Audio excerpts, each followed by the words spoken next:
bertemu, kami yang saling mengasihi. Kami tidak boleh belajar, padahal kami memiliki kerinduan untuk pintar.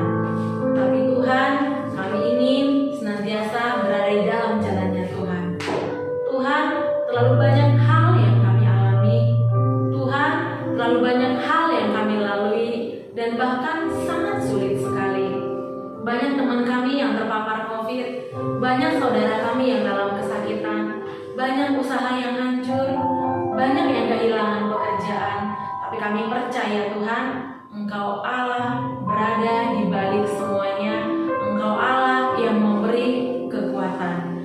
Kami mengandalkan Engkau Tuhan di dalam setiap kehidupan kami. Terima kasih Bapa, kami menyerahkan hati dan pikiran di dalam ibadah ini. Terpujilah Tuhan, amin. Mari kita menyerahkan semua apapun yang terjadi dalam hidup kita. Biarlah Allah mengajari kita sehingga kita menyadari ada Allah yang selalu beserta kita dan memberikan kita hati yang senantiasa bersyukur. Kita angkat pujian ini, Bapa Surgawi.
Shalom, salam sejahtera kepada siswa-siswi SMP yang diberkati Tuhan. Merupakan satu sukacita tersendiri bagi saya, Ishak Beriman, untuk bisa berjumpa dengan Anda dan berada di dalam satu Zoom atau satu pertemuan virtual bersama setiap rekan-rekan di tahun ajaran yang baru ini. Saya percaya jikalau dari tadi kita mempersiapkan diri untuk sungguh-sungguh hadir dalam ibadah hari ini, sekalipun diadakan secara virtual. Kalau kita berdoa sungguh-sungguh, kalau kita bernyanyi sungguh-sungguh, maka Tuhan akan bekerja secara luar biasa dalam hidupmu, dalam hidupku. Amin. Yes. Nah, lebih kurang 30 menit ke depan kita akan sama-sama berbicara tentang sebuah tema, yaitu berani berkata tidak terhadap dosa. Mengapakah anak remaja mudah jatuh ke dalam dosa? Dan mengapakah dosa itu berbahaya dan bagaimana kita dimungkinkan untuk berkata tidak? Inilah yang akan kita bahas dalam beberapa waktu ke depan. Oleh sebab itu jangan biarkan apapun bisa mengganggumu. Teman-teman, Apapun itu, entah itu makanan, minuman, gadget, HP, apapun itu singkirkan jauh-jauh. Kita mau datang ke hadapan Tuhan, kita mau mempersiapkan diri dan meminta pertolongan Tuhan mengubahkan kita. Kalau kamu punya notes, kamu boleh catat apa yang menjadi isi khotbah pada hari ini, dan kiranya Tuhan memberkatimu. Sebelum kita bergerak lebih jauh, mari kita tundukkan kepala, kita mau berdoa di hadapan Tuhan. Bapa kami di surga, hari ini hamba-Mu datang bersama dengan siswa-siswi didik SMP. Kami bersama-sama mau belajar kebenaran firman-Mu.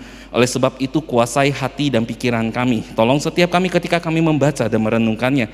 Dan ketika kami membaca dan merenungkannya, berikan kami pemahaman, berikan kami kesadaran, sehingga kami dimampukan oleh Tuhan untuk menjadi pelaku-pelaku firman yang menyenangkan hati-Mu dan menjadi berkat bagi sesama kami.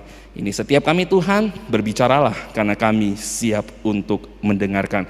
Di dalam nama Tuhan Yesus Allah kami yang hidup, kami berdoa dan mengucap syukur. Amin. Teman-teman yang terkasih dalam Tuhan, tahu nggak kalau fase kehidupan manusia itu ada salah satu fase yang dianggap paling menantang dan paling menarik dalam kehidupan manusia. Dan fase itu adalah fase kehidupan remaja. Yes, di masa-masa remaja inilah dipenuhi dengan berbagai ide, kita dipenuhi dengan berbagai kreativitas, kita dipenuhi dengan berbagai inovasi, semangat dan idealisme yang begitu berbeda. Dan bukan hanya itu, ini adalah masa di mana manusia, engkau dan saya dulunya waktu saya masih remaja tentunya, kita sama-sama mulai tertarik dengan segala hal yang ada di luar atau yang ada di luar jangkauan keluarga kita. Kita mulai tertarik dengan komunitas, kita mulai tertarik dengan pengetahuan, kita mulai tertarik dengan lawan jenis. Semuanya itu terjadi ketika kita memasuki masa-masa remaja.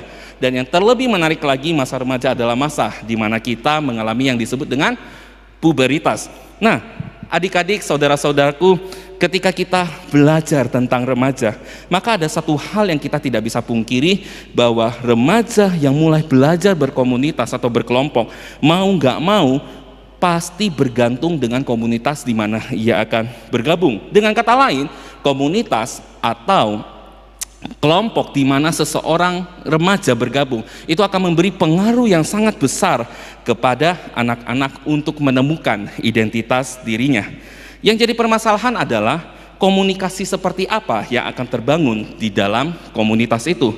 Puji Tuhan kalau itu adalah komunitas yang menulurkan atau memberikan sebuah komunikasi yang positif, atau memberikan satu komunikasi yang relasi yang keuntungan yang positif. Karena kenapa? Karena kalau itu memberikan sesuatu yang positif, maka anak remaja akan menemukan sesuatu yang baik. Misalnya saja komunitas di gereja, atau komunitas di sekolah, komunitas hobi, makan misalnya, atau bermain bola basket, atau berenang, atau apapun itu ada komunitas-komunitas yang cukup baik dan bisa membangun setiap kita.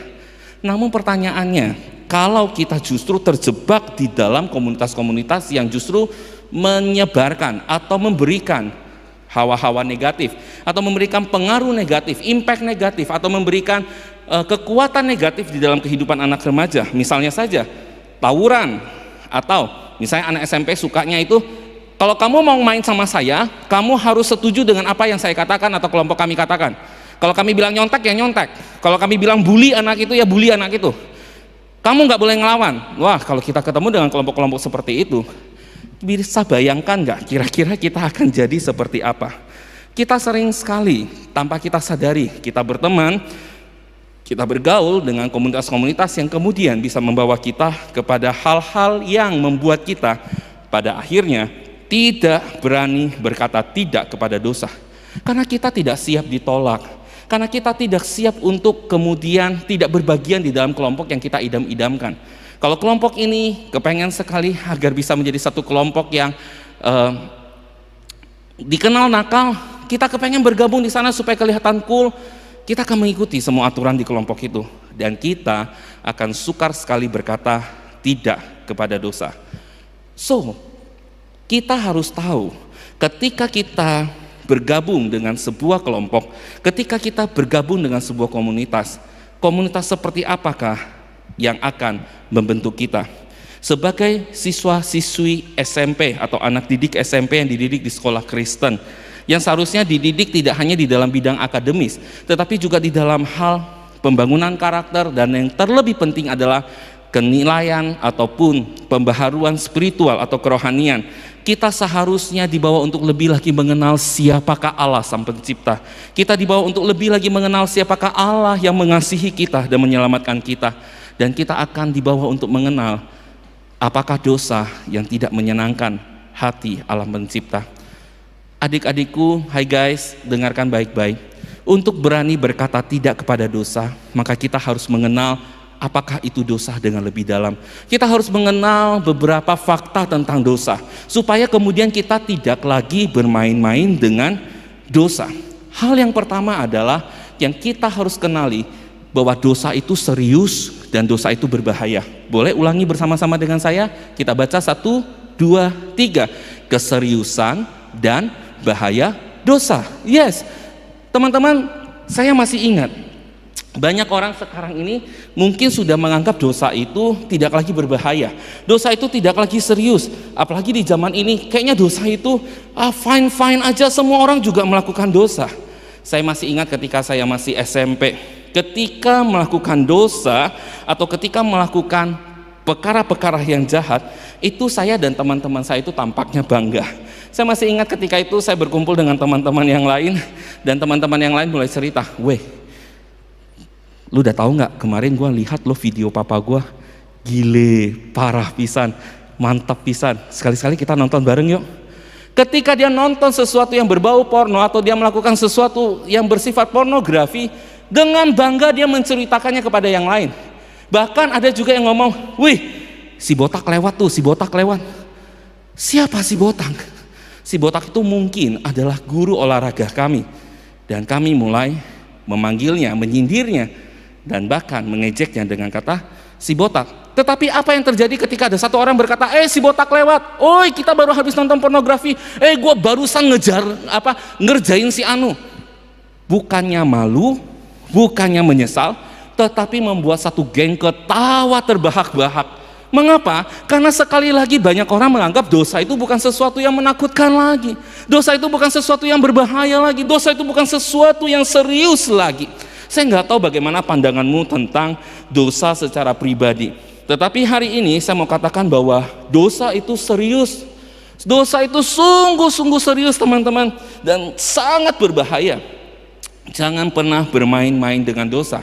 Mengapa? Saya akan kasih dua alasan yang bisa membuat kita melihat betapa seriusnya dosa dan betapa kita nggak boleh bermain-main dengan dosa. Hal yang pertama adalah bahwa dosa itu artinya melawan Allah yang Maha Kudus. Yes, dosa itu artinya melawan Allah yang Maha Kudus. Hal inilah yang harus pertama sekali kita pahami dan kita sadari. Mungkin saudara-saudara, kita bisa saja bersalah kepada teman, kita bisa bersalah kepada sahabat, kita bisa bersalah kepada guru, kepada orang tua. Tetapi jikalau kita berbicara tentang dosa, maka sesungguhnya kita tidak sedang berurusan dengan manusia atau sesama kita manusia, tetapi kita sedang berurusan dan kita sedang melawan Allah yang Maha Kudus, Allah yang tidak mengenal dosa dan Allah yang tidak menyukai dosa. Saya ingin memulainya dengan sebuah kisah tentang Yusuf. Masih ingatkah siapa Yusuf? Yes, Yusuf adalah anak Yakub. Dia adalah anak emasnya Yakub. Dia disayangi, dia dicintai. Tetapi karena iri hati, saudara-saudara kandungnya kemudian menjahati Yusuf dengan menjual dia, dan dia berakhir sebagai budak di negeri Mesir. Di negeri Mesir dia masih melakukan yang terbaik, sehingga dia mendapat kasih dan perhatian dari tuannya. Namun apa yang terjadi? Ketika dia dipercaya menjadi pelayan tuannya, dia tidak hanya mendapatkan perhatian dari tuannya Potifar, tetapi dia juga mendapatkan perhatian dari istrinya. Sehingga apa yang terjadi kemudian? Alkitab mencatat, selang beberapa waktu istri tuannya memandang Yusuf dengan berahi, lalu katanya, "Marilah tidur denganku." Tetapi Yusuf menolak dan berkata kepada istri tuannya itu, "Dengan bantuanku, tuanku itu tidak lagi mengatur apa yang ada di rumah ini, dan dia telah menyerahkan segala miliknya pada kekuasaanku." Ayat ke-9 berkata demikian, "Bahkan di rumah ini ia tidak lebih besar kuasanya daripadaku, dan tiada yang tidak diserahkannya kepadaku selain daripada engkau, sebab engkau istrinya." Coba baca baik-baik bersama-sama dengan saya. bagaimanakah mungkin aku melakukan kejahatan yang besar ini dan berbuat dosa terhadap Allah? Perhatikan perkataannya si Yusuf. Seharusnya Yusuf itu sangat jelas menjelaskan bahwa kalau dia menjadi besar, kalau dia menjadi seolah-olah seperti kepala pelayan, sebagai orang yang sangat berkuasa di rumah tuannya, itu semua terjadi karena kepercayaan, karena jasa tuannya kepada dirinya. Dirinya bisa menjadi begitu hebat itu karena Potifar.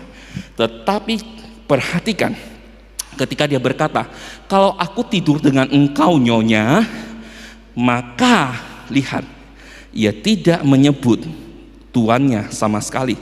Ia tidak berkata bahwa bagaimanakah mungkin aku melakukan kejahatan yang besar ini dan membuat kesalahan kepada tuanku Potifar, sebab engkau istrinya. Ia tidak lagi mengatakan itu, tetapi dia berkata dengan sangat jelas, bagaimanakah mungkin aku melakukan kejahatan yang besar ini dan berbuat dosa terhadap terhadap Allah. Saudara-saudara, Yusuf sangat menyadari kalau berbicara kesalahan mungkin kita bisa bersalah kepada sesama manusia, tetapi ketika kita berbicara tentang dosa, kita sedang berhadapan dengan Allah yang Maha Kudus. Saudara-saudara, hal yang sama juga dialami oleh Daud. Ketika Daud mengkhianati perwiranya Uria, ketika Daud meniduri istri daripada Uria, ia menyesal. Dan ketika ia menyesal, apa yang dia lakukan? Dia tidak bilang, Uria maafkan aku berbuat salah kepadamu. Tetapi yang dikatakan Daud di dalam penyesalannya yang dicatat dalam Mazmur 51, sebab aku sendiri sadar akan pelanggaranku, aku senantiasa bergumul dengan dosaku. Terhadap engkau sajalah aku telah berdosa dan melakukan apa yang kau anggap jahat, supaya ternyata engkau adil dalam putusanmu, bersih dalam penghukumanmu. Daud juga merasakan hal yang sama. Seharusnya dia merasa bersalah kepada Uria karena dia telah berbuat curang kepada Uria. Tetapi sekali lagi ketika kita berbicara tentang dosa, kita tidak berbicara kepada sesama manusia, kita berbicara kepada Allah yang Maha Kudus, karena dosa artinya melawan Allah yang Maha Kudus. Kalau dosa itu melawan Allah yang Maha Kudus, dapatkah kita pahami betapa seriusnya dosa? Saudara-saudaraku, apa yang bisa kita pelajari dari hal ini? Kesalahan apapun yang kita lakukan, kita mungkin bisa minta maaf jikalau itu dilakukan kepada sesama manusia, dan mungkin sesama manusia marahnya cuma sebentar. Membuli teman, kita bisa minta maaf sama teman. Tidak jujur dalam ujian, kita bisa minta maaf sama guru. Mengejek guru dan menjadikan beliau sebagai bahan candaan, kita bisa minta maaf kepada mereka. Tapi sekali lagi, jikalau itu engkau lakukan karena engkau merasa engkau lebih hebat, engkau sombong dan engkau membuli temanmu, jikalau engkau merasa engkau ingin mendapatkan hasil yang baik dengan cara yang tidak jujur, engkau mau melakukan apapun, menghalalkan segala cara, berhati-hatilah, karena itu pun bagian dari dosa. Dan kalau itu berbagian dengan dosa, engkau tidak lagi berhadapan dengan sesama manusia, engkau tidak berhadapan dengan temanmu, engkau tidak berhadapan dengan gurumu, engkau berhadapan dengan Allah yang Maha Kudus.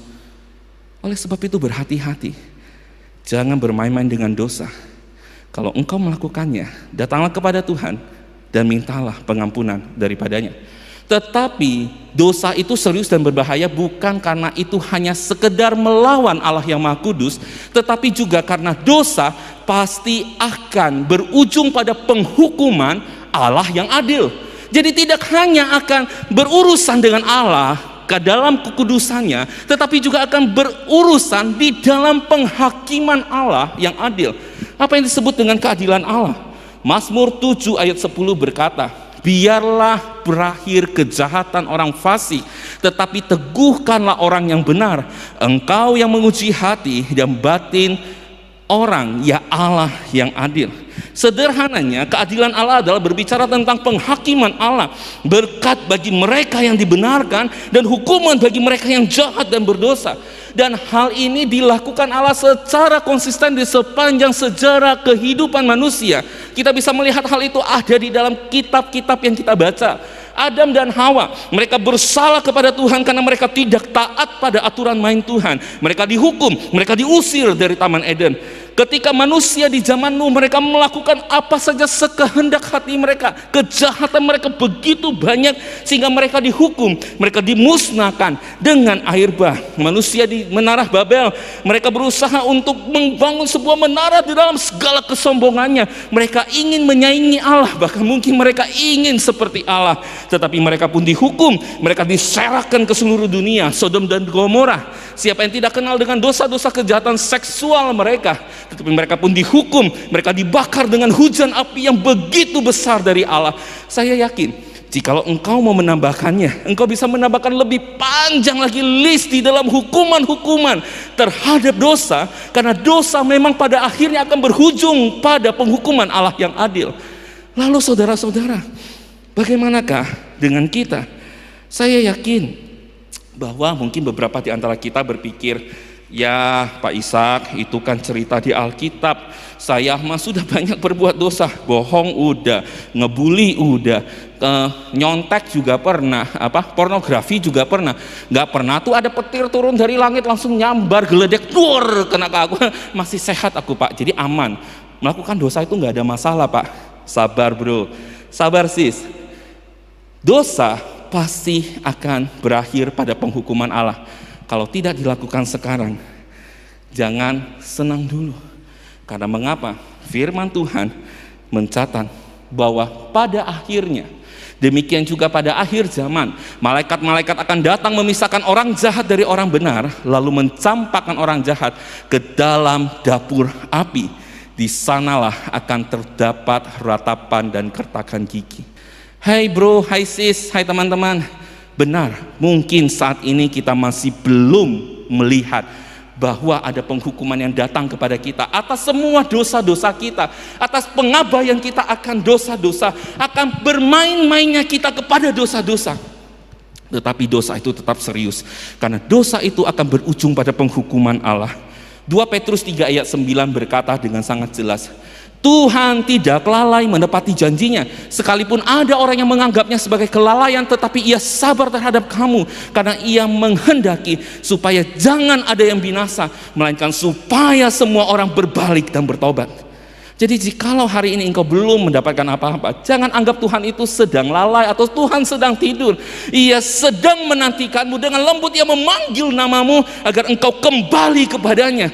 Karena dia menantikan pertobatanmu, agar engkau tidak lagi menyukai dosa, tetapi engkau lebih mengasihi Allah daripada dosa-dosamu. So, jangan bermain-main lagi dengan dosa. Jangan pernah menganggap remeh dosa.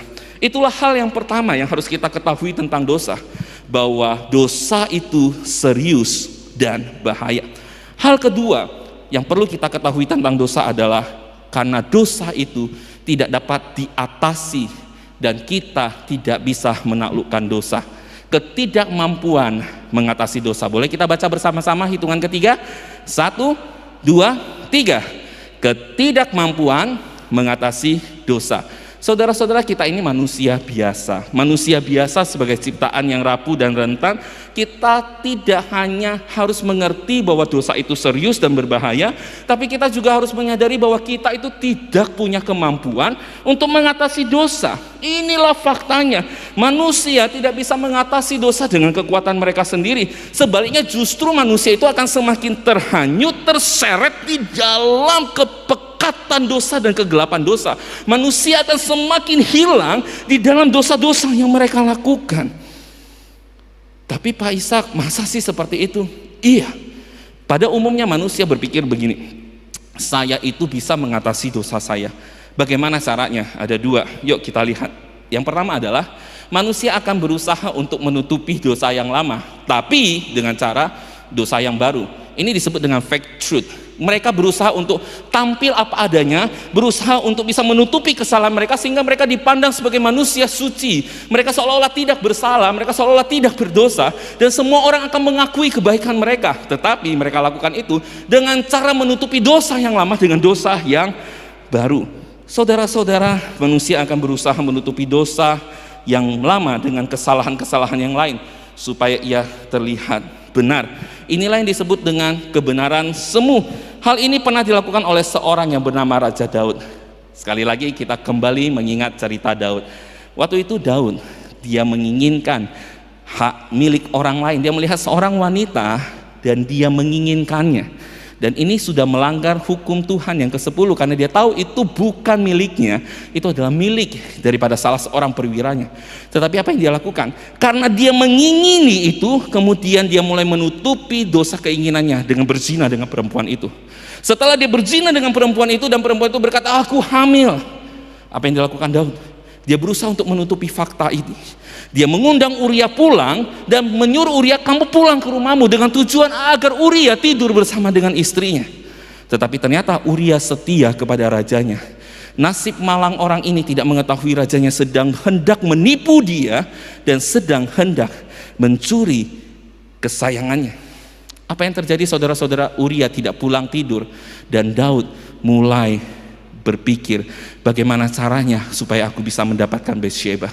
Dia ingin sekali mencuri Batsyeba dari tangan Uria, dan dia mulai menuliskan surat kepada panglimanya, utus Uria untuk menyerang kota Raba, tempatkan dia di pasukan yang paling depan dan tarik mundur pasukan biar dia mati di sana. Look, untuk menutupi satu kesalahannya dia, Daud membuat kesalahan baru supaya dia tidak ketahuan sedang melakukan perbuatan yang kotor dan menjijikkan. Dan bukankah hal ini juga sering kita lakukan? Ini kan lagi beberapa waktu yang lalu kan lagi asik ya, ada Piala Eropa.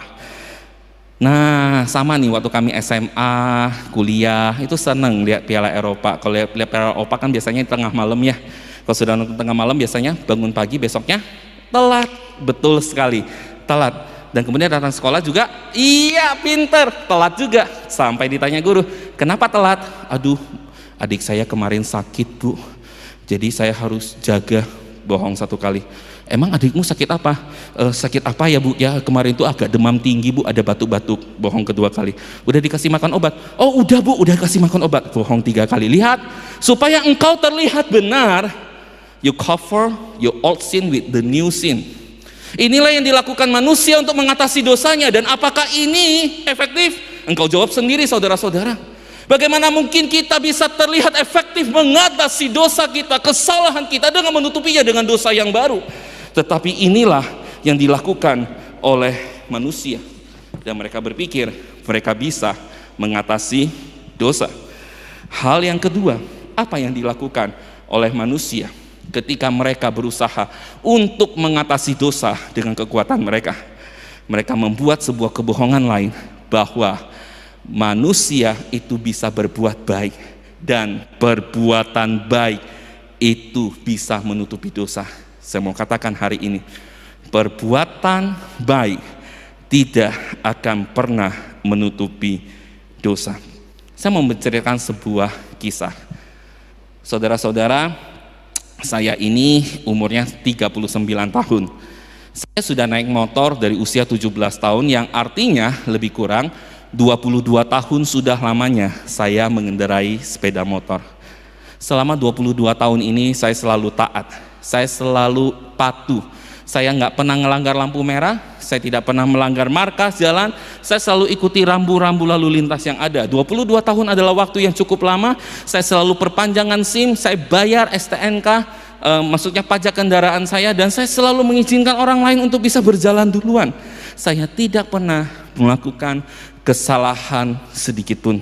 Saudara-saudara, 22 tahun ini saya selalu melakukan semua peraturan lalu lintas dengan taat dan dengan patuh. Tetapi naas pada suatu hari, karena suatu kejadian, misalnya saja anggap istrinya Kak Ishak sedang hendak melahirkan. Jadi saya mengendarai motor dengan sangat kencang, dan kemudian saya mulai mengabaikan aturan lampu lalu lintas. Ketika lampu merah, saya berusaha untuk menerobos, dan saya melewati lampu merah. Celakanya bukan hanya melewati lampu merah, saya menyenggol seorang penjalan kaki. Memang dia nggak terluka parah, dan dia tidak mempersoalkan itu. Celakanya ada Pak Polisi di sana, dan Pak Polisi menghentikan saya. Maaf Pak, berhenti sebentar. Kemudian saya berkata, Pak Polisi, Kenapa saya dihentikan? Karena engkau sedang melanggar lampu merah dan engkau sedang mencelakakan orang lain. Saya berkata, Pak polisi, mohon bantuannya. Sudah 22 tahun lamanya saya ini adalah seorang pengendara yang taat. Saya nggak pernah langgar lampu merah. Saya nggak buat SIM. Saya selalu bayar pajak dengan taat. Bahkan saya membayar pajak pribadi sebagai warga negara juga dengan baik. Tidak ada satu marka pun yang pernah saya langgar. Anda bisa melihat catatan kriminal saya di kantor polisi tentang pelanggaran lalu lintas. Anda tidak akan menemukan apapun, karena memang saya selalu taat. Ini karena istri saya mau melahirkan, Pak polisi. Jadi saya terburu-buru, saya tidak sengaja. Tolong maafkan saya. Atas nama 22 tahun, atas nama 22 tahun saya taat kepada lampu merah. Tolong lepaskan saya. Anda seharusnya melepaskan saya, karena begitu banyak hal yang sudah saya lakukan. Tolong saya, lepaskan saya. Kalau Anda yang jadi polisi, adik-adik, apa yang akan Anda lakukan? Anda lepaskan saya? Saya yakin Anda akan bilang, enggak Pak. Pak polisi itu berkata, engkau tetap harus di sini. Saya minta surat-suratmu, engkau harus mempertanggungjawabkan tindakanmu. Saya berterima kasih 22 tahun lamanya engkau taat sama aturan. Tetapi hari ini engkau melanggar aturan, engkau tetap harus diproses. Apa yang kita pelajari? Pak polisi manusia yang berdosa, engkau dan saya pun manusia yang berdosa. Kita saja tidak akan melepaskan satu orang yang berbuat kesalahan, melanggar lampu merah, meskipun dia 22 tahun hidupnya baik, meskipun dia 22 tahun dia hidupnya beramal, dia tidak pernah melanggar aturan satu apapun selama 22 tahun. Tetapi 22 tahun kebaikan tidak akan pernah bisa menutupi satu pelanggaran kecil. Lalu bagaimana engkau dan aku percaya bahwa Allah yang Maha Kudus, yang matanya tidak tahan melihat dosa, Allah yang tidak pernah berkompromi dengan dosa, Allah yang tidak pernah senang dengan dosa, akan melepaskan engkau dan aku karena perbuatan baik yang engkau dan aku lakukan. Saudara-saudara, sekalipun Allah tidak akan pernah melepaskan kesalahan, karena Dia adalah Allah yang adil. Allah yang adil, orang yang benar akan diberkati, dan orang yang bersalah pasti akan dihukum. Inilah sebabnya kita harus menyadari dan betapa pentingnya kita untuk berani berkata tidak kepada dosa. Karena dosa itu serius berbahaya. Karena dosa berurusan dengan Allah yang kudus. Dosa berurusan dengan Allah yang adil dan akan berakhir pada penghukuman. Dan manusia tidak bisa melakukan apapun terhadap dosa. Billy Graham, seorang teolog besar yang melayani Tuhan, pernah berkata demikian. Sin is serious. So serious is send Jesus Christ to the cross. Flee from sins and stay close to Christ. Teman-teman, hari ini mungkin engkau bisa bermain-main dengan dosa. Hari ini engkau mungkin masih bisa berkata, agak apa-apalah, meukuan sila, semua bohong, semua orang juga bohong, teman-teman saya semua juga bohong, bahkan papa mama saya juga bohong. Semua orang berbuat dosa, santailah. Saya mau katakan, engkau boleh bersantai dengan dosa, engkau boleh bermain-main dengan dosa, tetapi dosa tidak pernah bermain-main dengan engkau. Iblis tidak pernah bermain-main dengan dosa, dan Kristus Yesus Tuhan dan Allah kita pun tidak pernah bermain-main dengan dosa. Karena dosa, Ia turun dari sorga, tidak menganggap kesetaraannya dengan Allah sebagai milik yang harus dipertahankan. Ia mengambil rupa manusia, turun ke dalam dunia untuk memeluk engkau dan aku, manusia yang dikasihinya. Tetapi apa yang Ia dapatkan? Ia justru ditolak oleh orang yang Ia cintai. Ia justru dihina oleh orang-orang yang kepada mereka Ia mau menyerahkan nyawanya. Sampai Ia berakhir di atas kayu salib. Dan apa yang Ia katakan? Ia tidak dendam, Dia tidak benci, dan Dia masih berkata, Bapa ampuni mereka, karena mereka nggak tahu apa yang mereka perbuat. Karena engkau dan aku tidak sadar betapa seriusnya dosa, dan kita masih bermain-main dengan dosa, dan kita masih tidak berani berkata tidak kepada dosa. Adik-adikku, hari ini aku mau katakan kepadamu, bertobatlah selagi engkau masih ada waktu. Jangan anggap waktu SMP itu masih panjang bagi engkau, terutama di masa pandemi seperti ini. Dalam pelayanan saya sudah melihat begitu banyak orang yang dipanggil pulang hanya karena COVID. Kita nggak tahu waktumu panjang atau pendek, tetapi jikalau Tuhan memanggilmu, adakah engkau sudah percaya kepadanya? Adakah engkau sudah menerima pengampunan daripadanya? Inilah jalan yang telah Allah berikan. Ia turun dari sorga, penebus dosamu dan dosaku, yang mengerti engkau tidak mampu, yang mengerti aku tidak mampu, tetapi Dia Allah yang kudus dan kuasa. Dia mampu mengampuni dosamu. Dan ketika engkau datang kepadanya, engkau mengakui dosamu, kita diampuni, kita beri status yang baru, kita menjadi anak-anak Allah. Dan pada saat kita menjadi anak-anak Allah, di saat itulah kita dimampukan untuk berkata tidak kepada dosa. Percayakah engkau akan hal ini? Saya ingin mengajak setiap adik-adik untuk tundukkan kepala sekarang. Tundukkan kepala. Kita datang di hadapan Tuhan. Kita mau minta, Tuhan, ini aku. Lihat hatiku Tuhan. Selidiki aku. Lihat Tuhan, apakah aku sudah sungguh-sungguh menganggap dosa itu sebagai sesuatu yang serius? Sudahkah aku serius menghadapi dosa dan berkata tidak? Lari daripadanya dan mendekat kepadamu. Datanglah kepada Tuhan, berbicara secara pribadi. Berbicara secara pribadi. Selidiki aku, lihat hatiku, apakah ku sungguh mengasihimu, Yesus.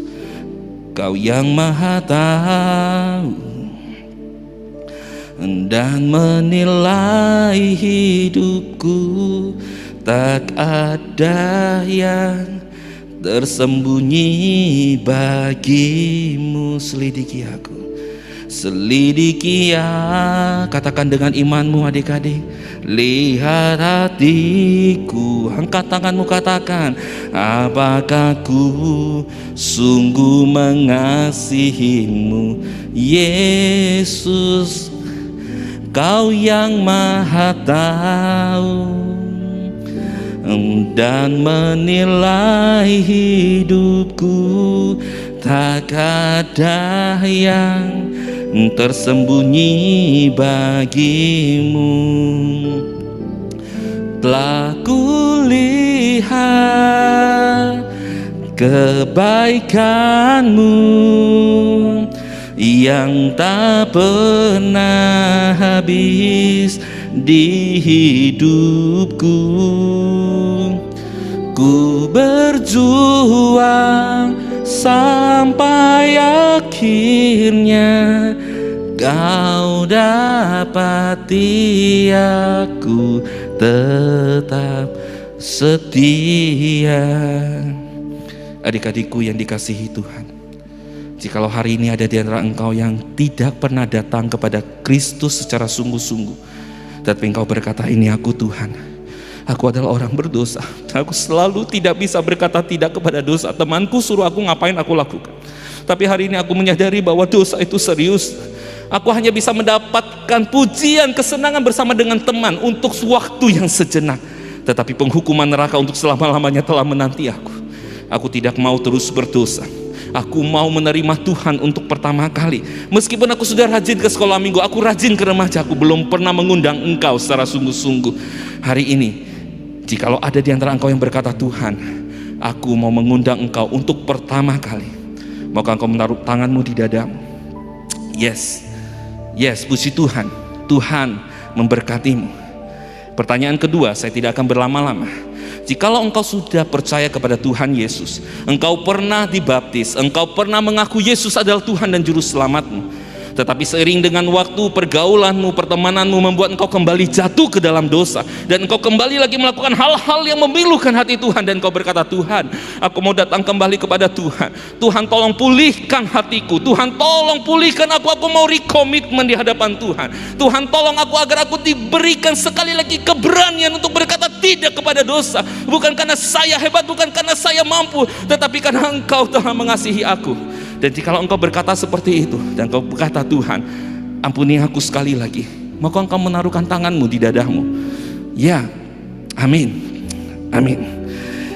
Yang terakhir, jikalau hari ini, Jikalau kebenaran firman hari ini menggugah hatimu, dan engkau masih melihat bahwa ada begitu banyak temanmu, engkau melihat ada begitu banyak orang-orang di generasimu yang masih ketawa sama dosa, yang masih tidak malu dengan dosa, yang bahkan menceritakan dosa mereka dengan genggam gempita, dan hatimu tergerak, dan engkau mau menyampaikan tentang Injil Tuhan kepada mereka. Suatu saat nanti, ketika aku besar nanti, aku mau menjadi hamba Tuhan, entah itu menjadi dokter, entah itu menjadi pengacara, entah itu menjadi guru. Aku mau memberitakan tentang Tuhan, aku memberitakan tentang salib Yesus, agar orang tidak lagi berkubang di dalam dosa mereka, agar mereka bisa berbalik kepada Allah. Dan kau berkata, ini aku Tuhan, apapun aku nantinya, aku mau mempersembahkan hidupku menjadi hamba Tuhan di dalam profesiku.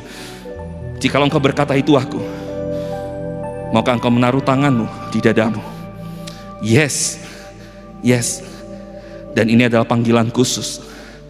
Jikalau ada 1 atau 2 orang di antara engkau yang berkata, Tuhan, jikalau aku besar, aku ingin memberitakan tentang engkau kepada semua orang. Aku mau menjadi hambamu sepenuh waktu. Mungkin aku memang tidak layak, memang aku masih kecil, tetapi kalau Tuhan mau pakai aku mau mempersiapkan diri dari hari ini. Tolong Tuhan, dengar doaku. Aku mau menjadi hambamu yang melayani engkau. Jika engkau berkata demikian, maukah engkau menaruh tangan di dadamu? Tuhan, engkau melihat setiap anak-anak di rumah masing-masing, di tempat mereka masing-masing, di depan gadget mereka masing-masing. Tidak seorang pun yang bisa melihat satu dengan yang lain, tetapi engkau melihat mereka. Engkau melihat setiap tangan yang teracung di dada mereka.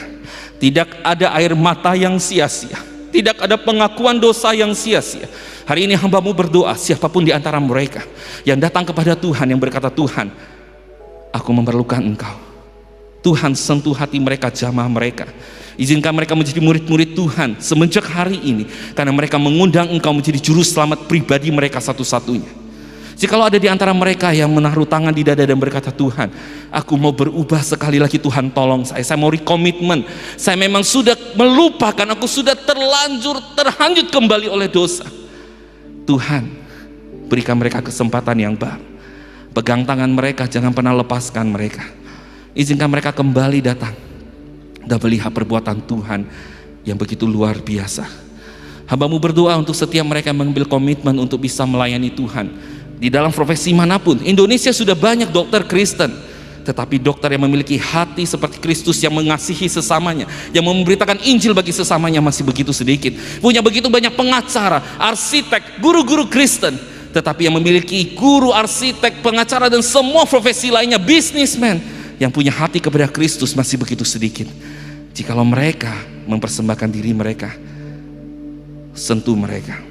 Dan jikalau ada beberapa orang yang mau menjadi hamba Tuhan, Tuhan tolong mereka, kuatkan iman mereka. Ini setiap kami, sesungguhnya kami adalah orang-orang berdosa. Kami mudah terhilang, kami mudah terhanyut, tapi kami sungguh membutuhkan anugerah-Mu. Berkatilah kami seturut dengan berkat-Mu yang sempurna. Kami berdoa hanya di dalam satu nama, di dalam nama Tuhan Yesus, Allah kami yang hidup. Kami percaya dan kami menyerahkan hidup kami. Amin.